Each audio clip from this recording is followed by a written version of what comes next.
இன்னைக்கு நம்ம 2025ல ரிலீஸ் ஆக போற Marvel DC movies animated movies அப்படின்னு டிசி அண்ட் மார்வல் 2025ல மட்டும் என்னென்ன ப்ராஜெக்ட் ரிலீஸ் பண்ண போறாங்க அப்படின்னு மொத்தமா டிஸ்கஸ் பண்ணிடுவோம். இதுல அடுத்த வருஷம் ரிலீஸ் ஆக போற மார்வல் டிசி ப்ராஜெக்ட்ல யார் யார் எதுக்காக வெயிட் பண்ணிட்டு இருக்கீங்க அப்படின்னு மறக்காம கமெண்ட்ல சொல்லிட்டு அப்படி நம்ம சேனலுக்கு சப்ஸ்கிரைப் தட்டி விட்டுருங்க. வீடியோ கிக் ஆஃப் பண்ணிடலாம். அடுத்த வருஷத்தை மார்வல் தான் உங்களோட மொதல் ப்ராஜெக்ட்ல ஆரம்பிக்கிறாங்க. ஃப்ரெண்ட்லி நெய்பர்ஹுட் ஸ்பைடர்மேன் அப்படின்னு ஸ்பைடர்மேனுக்கான ஒரு அனிமேட்டட் சீரிஸ் ஜனவரி 29ல இருந்து ஸ்டார்ட் ஆகுது. கிட்டத்தட்ட இந்த ஸ்பைடர்மேனுக்கான அனிமேட்டட் சீரிஸ்ல 10 எபிசோடு கிட்ட இருக்க போறதா லீக்ஸ் அண்ட் ரூமர்ஸ் கிடைச்சிருக்கு. நீங்க எதுக்கு முன்னாடி பார்த்த பீட்டர் பார்க்கர் ஸ்பைடர்மேன் இந்த ஸ்டோரியில என்ன மாதிரி காட்ட போறாங்க அப்படின்னா, ஸ்பைடர்மேன் என்ற ஒரு கேரக்டர் புதுசா மார்வலுக்குள்ள வந்தப்போ அப்போ ரிலீஸ் ஆன ஸ்பைடர்மேனுக்கான காமிக் புக்ஸ்ல ஒரு சில ஸ்டோரிஸை இன்ஸ்பயர் பண்ணி தான் இந்த ஃப்ரெண்ட்லி நெய்பர்ஹுட் ஸ்பைடர்மேனுக்கான கதை இருக்க போது. அது மட்டும் இல்லாம இந்த ஸ்பைடர்மேன் சீரிஸ்ல இதுக்கு முன்னாடி நம்ம பார்த்த ஸ்பைடர்மேனோட முக்கியமான எதிரிகளும் இதுல வரப்போறதாவும், அதுல குறிப்பா நார்மல் ஹஸ்பண்ட் இந்த சீரிஸ்ல வரப்போறதா ஒரு சில ரூமர்ஸ் எல்லாம் கிடைச்சிருக்கு. இது எந்த அளவுக்கு உண்மைன்னு தெரியல, பாப்போம். ஃப்ரெண்ட்லி நெய்பர்ஹுட் ஸ்பைடர்மேனுக்கு அடுத்து பிப்ரவரி 14ல captain America brave new world படம் பிப்ரவரி 14 அன்னைக்கு ரிலீஸ் ஆகுது. இந்த படத்துல ரெட் ஹல்க் இருக்க போறத இந்த படத்துக்கான அபிஷியல் ட்ரைலர்ல நம்ம பார்த்துட்டோம். அது மட்டும் இல்லாம இந்த படத்துல புது கேப்டன் அமெரிக்காவா சாம் வில்சனை பார்க்க போறோம். இந்த படத்துக்கான ட்ரைலர்ல கேப்டன் அமெரிக்காவும் ரெட் ஹல்க்கும் ஒத்தைக்கு ஒத்த நின்று சண்டை போற மாதிரி ஒரு சீக்வன்ஸை காட்டியிருந்தாங்க. அந்த வகையில புது கேப்டன் அமெரிக்கா சாம் வில்சனுக்கும் ரெட் ஹல்க்குக்கும் சண்டை வச்சா யார் ஜெயிப்பா அப்படின்னு நம்ம சேனல்ல Captain America versus Red Hulk அப்படின்னு ஒரு விசஸ் வீடியோ அப்லோட் பண்ணிருக்கோம். மறக்காம செக் பண்ணி பாருங்க. அதுக்கப்புறம் இந்த படத்துல நம்மளோட பழைய captain America Chris Evans return ஆவரா அப்படின்னா, கிறிஸ் எவன்ஸ் இந்த படத்துல ரிட்டர்ன் ஆகிறதுக்கான அபிஷியல் நியூஸோ லீக்ஸ் ரூமர்ஸ் அப்படின்னு எதுவுமே கிடைக்கல. அப்படி இருக்கும்போது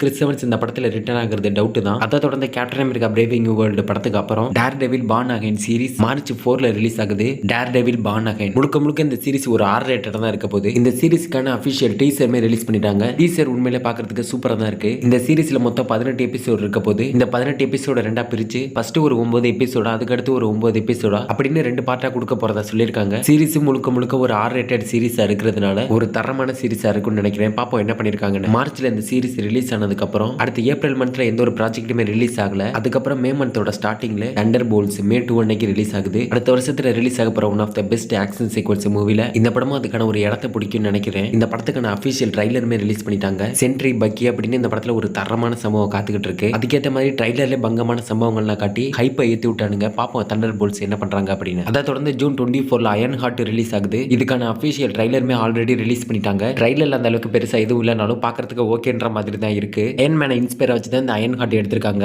MITல படிக்கிற ஒரு சாதாரண ஒரு காலேஜ் ஸ்டூடெண்ட் அயன்மேனை பார்த்து இன்ஸ்பயர் ஆகி அவர மாதிரியே அயன்மேன் சூட்டை ரெடி பண்ண ஆரம்பிக்கிறா. இந்த கதை ஒக்காண்டா ஃபாரவருக்கு அடுத்து தான் நடக்க போகுது. அதை தொடர்ந்து ஜூலை 11ல புது டிசியோட புது சூப்பர்மேன் படத்தை ரிலீஸ் பண்றாங்க. இந்த படத்துக்கான அபிஷியல் ட்ரைலருமே ரீசெண்டா தான் ரிலீஸ் பண்ணியிருந்தாங்க. அந்த ட்ரைலரோட ஃபுல் பிரேக் டவுன் எக்ஸ்பிளைன் பண்ணி நம்ம சேனல்ல ஆல்ரெடி அப்லோட் பண்ணிட்டோம். மறக்காம செக் பண்ணி பாருங்க. ட்ரைலர் கிளாசிக்கா செம கலர்ஃபுல்லா ஆக்ஷன் பேக்ல நிறைஞ்சிருக்கு. ஜேம்ஸ் கன்னோட சம்பவம் ஜூலை 11 வரைக்கும் காத்துக்கிட்டு இருக்கு. சூப்பர்மேன் படத்துக்கான ட்ரைலர் ரிலீஸ் ஆனதுல இருந்து இன்னைக்கு வரைக்கும் அதிகப்படியான பாசிட்டிவ் ரிவ்யூஸ் தான் வந்துட்டு இருக்க சமயத்துல ஜேம்ஸ் கன்னோட ஒரு தரமான சம்பவம் காத்துக்கிட்டு இருக்கு. டிசி ஃபேன்ஸ் எல்லாம் மரணமா வெயிட் பண்ணிட்டு இருப்பீங்கன்னு நினைக்கிறேன். ஜூலை 11 வரைக்கும் கொஞ்சம் பொறுமையா இருங்க. ஜூலை 11 அன்னைக்கு ஜேம்ஸ் கன்னோட ஒரு விருந்தே உங்களுக்காக காத்துக்கிட்டு இருக்கு. அதை தொடர்ந்து ஜூலை 25ல ஃபேண்டாஸ்டிக் 4 மூவி ரிலீஸ் ஆக போகுது. இந்த படத்துக்கான அபிஷியல் ட்ரைலருமே இன்னும் ரிலீஸ் ஆகலனாலும் ரீசெண்டா நடந்த D23 ஈவென்ட்ல இந்த படத்துக்கான அபிஷியல் ட்ரைலர் ப்ளே பண்ணிருக்காங்க. அந்த வீடியோ ஆன்லைன்ல அங்கங்க லீக் ஆகிக்கிட்டு தான் இருக்கு. அதை பாக்குறப்போ ட்ரைலர்ல அந்த அளவுக்கு பெருசா ஒண்ணு இருக்கிற மாதிரி தெரியல. அந்த ட்ரைலரும் 1 நிமிஷத்துக்கு 2 நிமிஷத்துக்குலாம் இல்ல 40 செகண்டுக்கு கம்மியா தான் இருந்துச்சு. அந்த வகையில் இந்த படத்துக்கான அபிஷியல் ட்ரைலர் வர வரைக்கும் காத்திருப்போம். இந்த படம் ரெட்ரோ ஸ்டைல் 60s காலகட்டத்தில் எடுக்கப்பட்ட ஒரு படம் மாதிரி தான் இருக்க போதான். பாப்போம் இந்த படத்துக்கான அபிஷியல் ட்ரைலர் வர வரைக்கும் காத்திருப்போம். அதை தொடர்ந்து ஆகஸ்ட் 6ல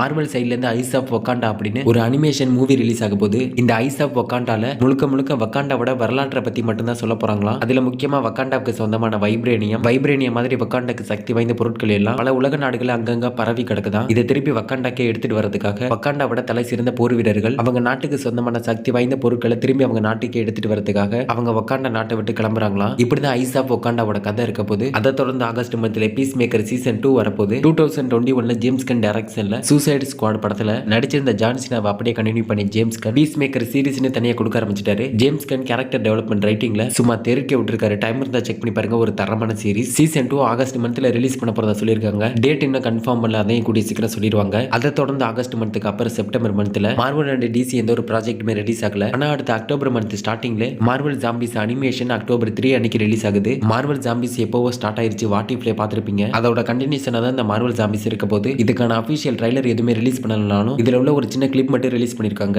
அதுல நம்ம கேப்டன் அமெரிக்கா ஸ்பைடர்மேன் அப்படின்னு கிட்டத்தட்ட எல்லாருமே ஜாம்பியா மாறி இருக்காங்க. இவங்களை எதிர்த்து தான் கதை நகர போகுதுன்னு நினைக்கிறேன். பாப்போம் என்ன நடக்குதுன்னு. அதை தொடர்ந்து 2025 இயரை முடிச்சு வைக்கிற விதமா அடுத்த வருஷத்தோட கடைசியில டிசம்பர் மந்த்ல மார்வலோட ஒண்டர்மேன் டிசம்பர் மந்த்ல ரிலீஸ் ஆக போகுது. இதுக்கான ரிலீஸ் டேட்டுமே என்ன கன்ஃபார்ம் பண்ணல. டிசம்பர் மந்த்ல ரிலீஸ் பண்ண போறதா சொல்லியிருக்காங்க. ஒண்டர்மேன் ஒரு கிரவுண்டடான சீரிஸை தான் பிரசன்ட் பண்ண ட்ரை பண்ணுவாங்கன்னு நினைக்கிறேன். பொறுத்து இந்த பாப்பா என்ன பண்ணிருக்காங்க அப்படின்னு. இன்னைக்கு நம்ம பார்த்த 2025ல ரிலீஸ் ஆக போற Marvel and DC movies and அனிமேஷன்ல யார் யார் எதுக்காக வெயிட் பண்ணிட்டு இருக்கீங்க அப்படின்னு மறக்காம கமெண்ட்ல சொல்லிட்டு அப்படி நம்ம சேனலுக்கு சப்ஸ்கிரைப் தட்டி விட்டுருங்க. அடுத்த வீடியோல பார்க்கலாம்.